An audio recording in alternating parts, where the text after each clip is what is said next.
Hello and welcome to English 300 using synthesis to explain or argue. In our course so far, we've done summaries, which is a whole picture of one peer-reviewed journal article or some other source that was approved by the instructor. The other paper was critique. The critique went a little bit further. It included the summary, but it also included a position that you took, and you supported that position and provided some evidence. So both of those are related to synthesis, and we'll talk a little bit about how they're related. But first, I want to just tell you a little bit about something that's mentioned in your book.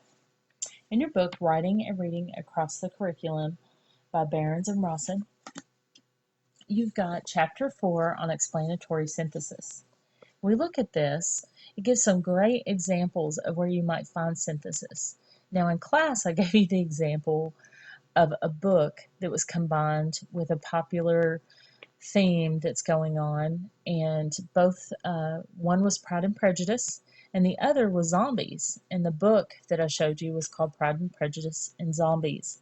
And so the author had combined the two ideas to create something new. Essentially, that's what synthesis does. Let's look into this. So, Chapter 4, Explanatory Synthesis, talks about finding the relationship among the sources. And it gives some it gives some examples, such as essays, fiction, interviews, lectures, visual media, and articles.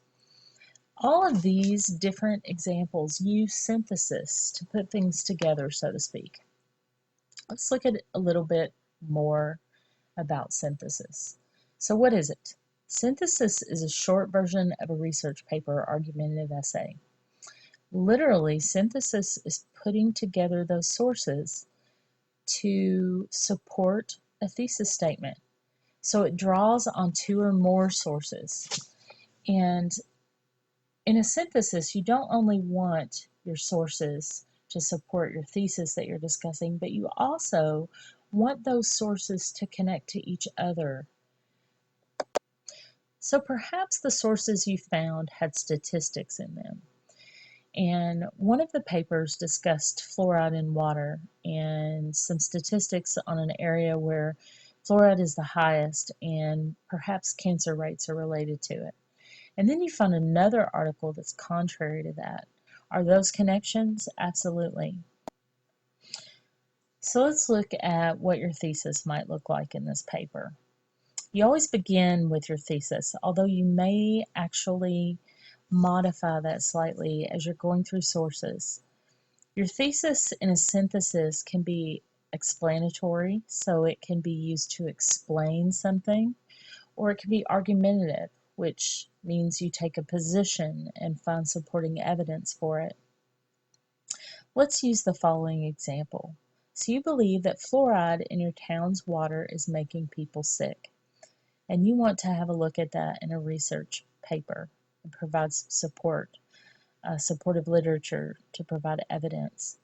You can begin with a thesis that provides an argument for removing fluoride from drinking water and find sources that provide evidence to support that.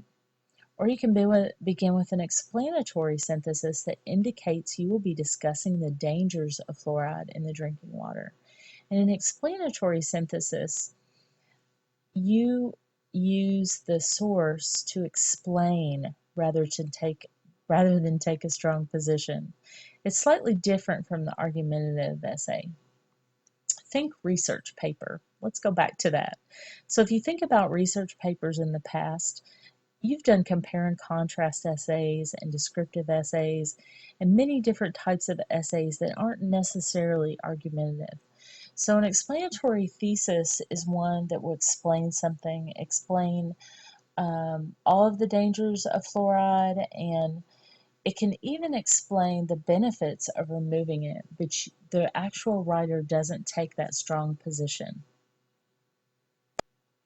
I want you to think back just for a few minutes on when you did your summary and you took the overall picture of the article that you chose. Summarization of common points and themes in two or more sources, as well as a critique of both sources, are included in synthesis. So, two or more sources is key here. And in the assignment that you're going to have in this class, you can have 2 to 4 sources. Depending on what you're doing, you'll choose accordingly.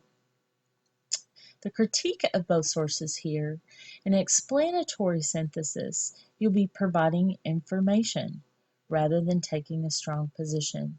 So make sure that when you are explaining your thesis, that you are supporting the topic you chose rather than the position you took. And in argumentative synthesis, obviously you would provide support for that strong position, like I mentioned earlier. Deciding on a thesis is very important. That's the first step. And while you can go and look at sources that you might use and try to decide what you're going to write about, it's really best to go ahead and have a plan ahead of time. As with most papers, the thesis will guide your research. So in this class, you'll develop a thesis that explains a topic in your field of study. Now I want you to think a little bit outside the box. During our last assignment on critique, some students had a little bit more difficult time finding some things. One of those areas was engineering.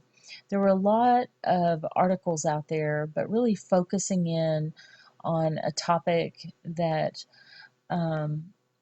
is short enough and detailed enough for the purposes of a paper was a little bit more difficult in this area. So think about things like you could explain the process or benefits of teamwork, team-based projects. Now that could apply to many different types of fields.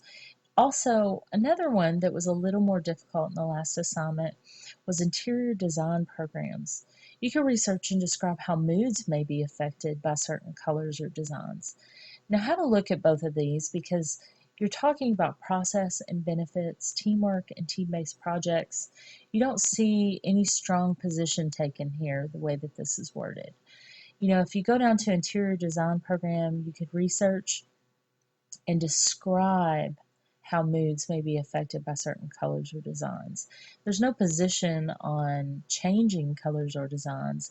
It's merely an explanation to inform the reader.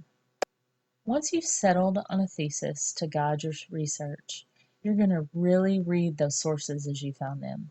This is going to be extremely important. And not only read them, but take notes as you go. There are times when it's appropriate to sort of skim and pick out very important ideas, but in a synthesis, since you have to connect those sources not just to your thesis, but to one another and pull those together, it's really important that you understand the sources that you've chosen and thoroughly. Make notes and draw those connections as you go and how they connect to your thesis. So it's good to take notes on that as you're going through it. Here are some questions about the sources that might help you through that. For instance, the first one's pretty logical. Does each source give details that support your thesis? You're not going to use sources that don't support your thesis. So if you're explaining about fluoride, you're not going to go looking for toxins in foods. You're going to find something that's very explanatory about the fluoride issue. Does one source give information or details about points in another source? This is where you connect those sources. You want to really look at the differences and the similarities between the two. Think compare and contrast on this one. How are those articles alike? What type of information is inside of each one that you chose? What type of differences might be present? How can you use those to explain your thesis? So all the explanation revolves around what you find, just like any other research. But you really want to pull those themes, those points out of those, so that, again, you're not just connecting the research with your thesis, you're also connecting the research that you found, the sources that you found with each other. So the last one, after you've read your sources, can you draw any conclusions or infer anything? You might find that you came up with a new idea or that your thesis has slightly changed with finding your sources. Or your point, the point of your source, the points in your source may have led you to a new conclusion entirely. So just be mindful of those. And as you read, just read extremely thoroughly, make notes, and connect those as you go to make your writing a little bit easier. So obviously, you will want to understand the sources. If you are reading peer-reviewed journal articles and there's complicated statistics and information in there, and you're going to use that in your explanatory synthesis, make sure you understand what all of the information means. And if you don't, look it up. Look for other sources that fit into your thesis and your writing style a little better, if you're unable to. And know the main points of all the sources. You want to understand the verbiage that's used, the definitions that are used, and really dig into that and pull it apart into the themes and the points. Determine how the sources help you with your explanation or argument. How are you going to use those to explain your thesis? You may even need to read several sources to find something highly usable. And in this class, you're going to have a chance to either choose something out of one of the chapters, or you're going to be able to search for your own.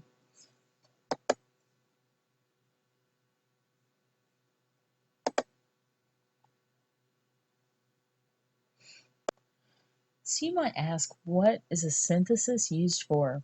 My goodness, what can it be used for? What can describe a concept? It can discuss information and items that you'd like to discuss with the reader. It can explain things. It can evaluate, argue, report the effects of, and compare and contrast. Recall that earlier I mentioned that it can come in the form of essays, fiction, interviews, articles, lectures, media. So there are different ways that you might see that. If you look at this slide, there are two main types of synthesis that are discussed in your chapter, and that's in chapter 4 and 5. One is on explanatory synthesis, and one is on argument synthesis. The first one, explanatory, as we've talked about earlier, conveys information about a topic. And here are some examples. A newspaper article gives information and explains a topic. Whenever you look over at argument, it gives an opinion or interpretation of a topic. And then it's like an editorial piece. So your critique, in many ways, is more similar to the argument synthesis than the explanatory synthesis. When you use sources, your purpose, your thesis determines what parts of your sources you will use and how you will use them and relate them to one another. Your purpose shapes your synthesis, your purpose shapes your chosen sources, and your purpose shapes how you will use those sources. So be extremely mindful. Again, it's very important that you're paying attention to what you're finding and how they connect to each other in your thesis as you go. You've finished part 1 of synthesis, and please listen to part 2. Thank you.